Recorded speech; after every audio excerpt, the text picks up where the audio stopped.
Come up with fish right on time. Boom, right on time. All I had to do was turn the boat around so I could get underneath there. If you're skipping a dock, if your boat's got to be in the right position, you need to be out far enough so you can skip it too. Right. You skip a rock, you get down, and that's how you got to skip your bait. So you need some room too. That's right. You can get too close. Show them that color right there. You just caught. This is called dipstick. This is in the new Lake Country Shad color. Oh yeah, it's got the. Can you see it there? Good green color. Right It's there. motor oil. Old school motor oil. Old school motor oil with blue flake. Okay. See the blue flake in it? Yep. Gold flake Yep. and green flake. Yeah. See that glitter in there? Yeah, it looks like a real fish, doesn't it? Yeah. Yep. He nailed it.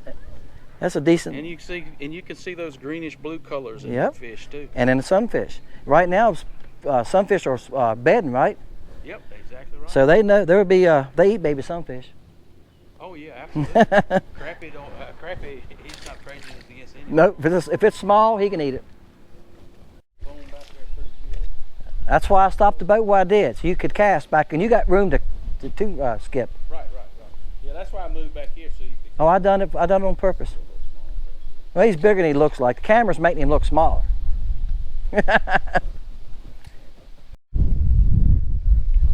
And there's Sam something else. We just moved from a dock we couldn't catch him. Right. We done come here, got 4 or 5. Did come up here this I say this a lot to people, and I know people go like, huh? I said, guys, I'm moving. There's a lot of fish here, but I'm moving because I'm gonna go find some of the active. And then I move and start catching fish. You can't, if they're not biting, you gotta move. Right. Absolutely. We was there a long time and didn't catch hardly nothing. We caught what, 5? Fast. 5, 6? Yep. Yeah. Sam's hard on them, guys, I'm telling you. I'm just standing here watching him catch them. You want to come back here? No, you go ahead. Come on back. No, I want you to go ahead and catch them. Hey, look, I catch them all the time. I get that question a lot. How many fish do you catch a trip? Well, when I'm seriously fishing, I catch 30 to 60 a trip. Right. And that usually means 7 o'clock to 11:30, 12 o'clock I go in. Then I'll come back out in the evening about 3 o'clock because I live on the lake. Right. I'll come back out and fish to the evening, Right. and I'll catch another 30. Right. But that's why it don't bother me to leave fish. And it helps when they bite you. Right. That's why if I go to a school and ain't biting, I move because I know where other fish are. If you learn your lake and learn where there's places that hold fish, you don't have to depend on one school of fish. Right. You move around. He had me hung up there for a minute. Yeah, I know they get around those pilings back there.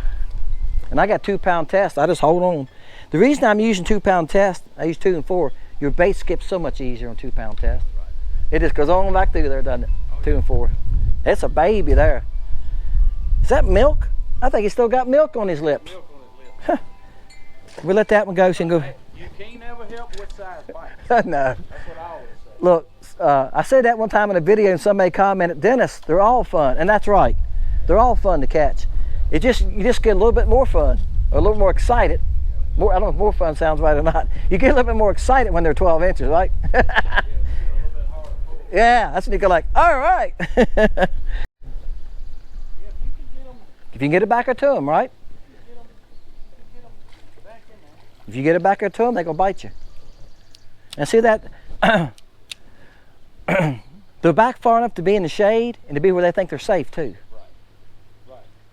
They're back in that shade. They feel like they're safe. You're doing good, bud. You want to come back here? No, you're all right. Hey, I told you, it's all about you today for me. I'm going to try to put you in fish. I catch them all the time. I'm right here. I can be back out here I'll be back out here in the morning. Hopefully these are a little bit nicer fish. Yeah, this is a good fish. I don't know if this is crappie. Bass. Yeah, it's a bass. I seen him flicking his tail. Well, you know what? It's the first one we've caught today, and I usually catch at least 5 or 6 a trip. And they all could be bass too. Let's hope not, but I've been. He got a little sore on his nose. Yep. Don't flip your rod over there, Dennis. I put my foot on it. Flick your. Yeah, I'm gonna move right on the back corner. You're all right. I hit the handle of the reel and the rod flipped over. That's your brand new rod. Yeah, and I bought. Wait, this is a true story. I got something. I bought a bass rod about 4 years ago. It's crappie, and bought it up at Petersburg. one of those spiral lights, one that the eyes of the rod spin around it. Yeah. Next day I was fishing with it. First day I stepped on it and broke it. Stepped back like that, I was fighting the fish, and I stepped back like that, fighting the fish, stepped on it and crushed it. Yeah, $100 and some rod, $110 I think it was. Oh yeah. Yeah, I cried. That's a nice fish. Yeah, that breaks your heart, doesn't it? Yeah, You feel like I could have took a $100 bill and threw it in the lake, it wouldn't have been any difference. I bought a new pin reel. Was able to use it on the coast, you know. It was, you know, and I used it for bass fishing too. A lot of my rod and reels do double duty. And went to the lake.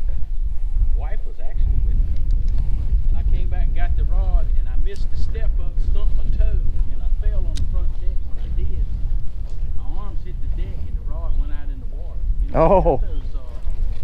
it's got those.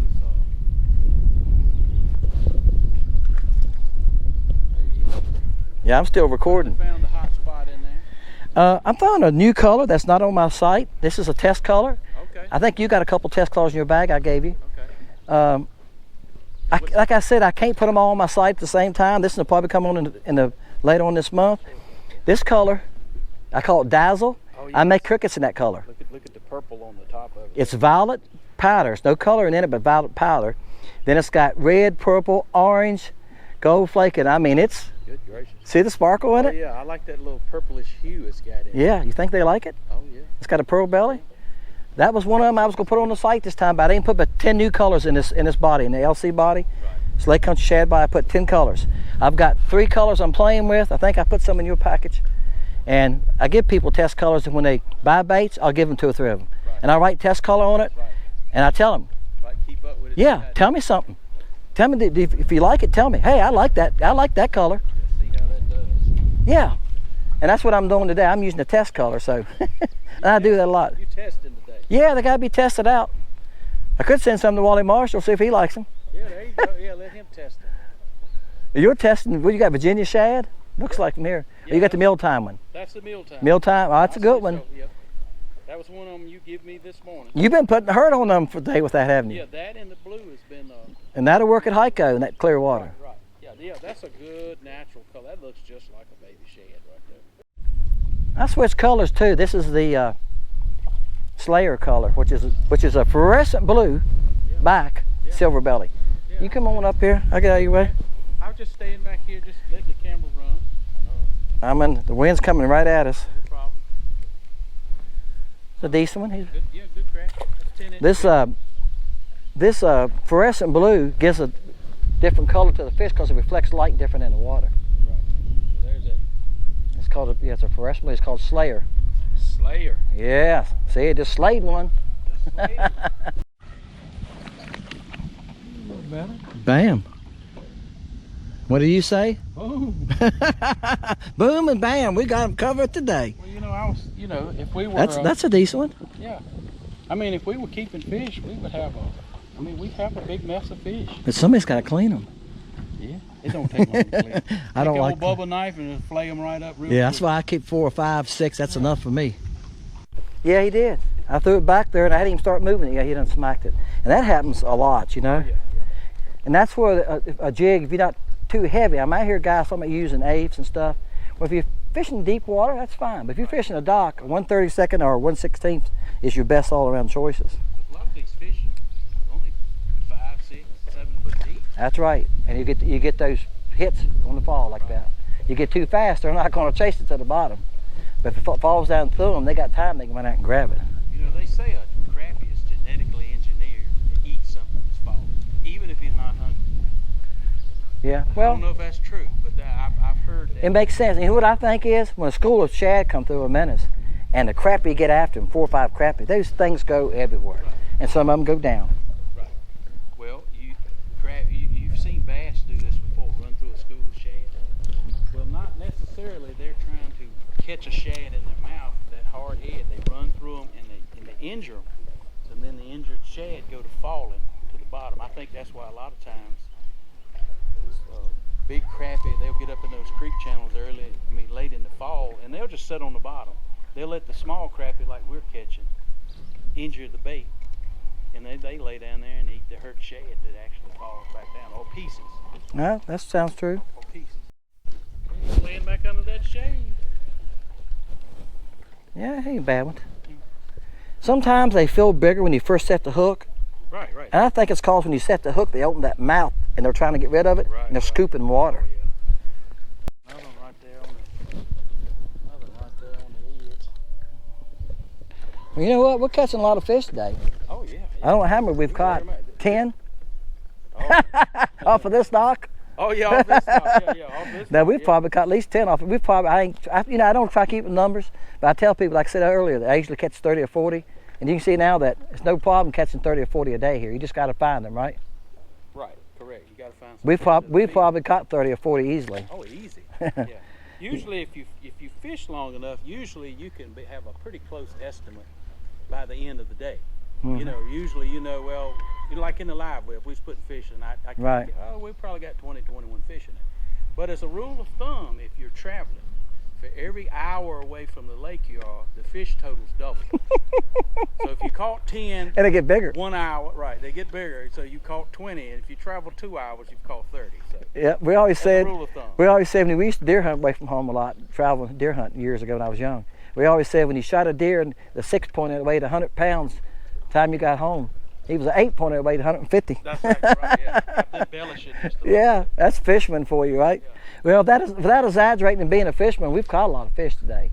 Oh, absolutely. We just haven't caught many really big fish. We've caught some that's probably broke 10. But like I said, that's summer fishing. The bigger ones are harder to find. We're getting into that early time summer pattern. I mean, the water is 80 degrees here, Yeah, and we're but still catching fish. Yeah, but if we wanted to keep fish for fish fry, we'd have no problem. We'd have plenty of fish for That's fish right. fry. Yeah, but if we're smart, we'll stop at the Mexican restaurant. We'll go to the Mexican restaurant and eat. Exactly right. We don't want to fish fry. Nothing special. Just throw it over there. Let it fall. All I did. All you do. I'm telling you, he's on them today. Bam! All right, guys, this dock here has probably been the best dock we've been on so far as numbers. I don't know how many we've cut off this dock, but we've been on them. And I'm going to say this again, repeating myself. That's why you move sometimes. If you're sitting on fish, we sit on a tree, guys, and we caught a few off of it. We were sitting there casting them. They was following us. They was nipping at us. And finally, I told Sam, I said, well, you know what? Sometimes you just got to move. Let's just take a chance, and we're going to go hunting. And we moved down here, and we've caught fish off of 3 docks in this cove. So sometimes do not be afraid to go looking, guys. If you don't have a live scope, put your side imaging on. You can go by a dock slow, but best thing is use your trolling motor. Go by the dock. Right. If gas motor on side imaging, if you go too fast, you're going to mess it. Right. You're looking for little tiny dots or something under that dock. Like I say, it looks like little rice. Yep. Long, yeah, and you'll mess that with the gas engine going down through there, too fast. Get your trolling motor out and look. If you don't have a live scope, we're not using the live scope now. Once we found them, we're just casting. You know, every once in a while I'll go like, are they still there? Yeah, they're still there, because sometimes they're moving on us. What we've learned is once you pester them for a while, they'll move back further or they'll move left and right of the dock. So if they quit biting on you in a dock and you don't have a live scope, throw at other parts of the dock. If you can, go on the other side of the dock, switch colors, downsize, try something like that. Go to a lighter jig head. I made a video a couple weeks ago. If y'all remember, I said go to a lighter jig head. And I caught a couple more fish because it was falling slower, all right? Which changed the action, changed the presentation, right?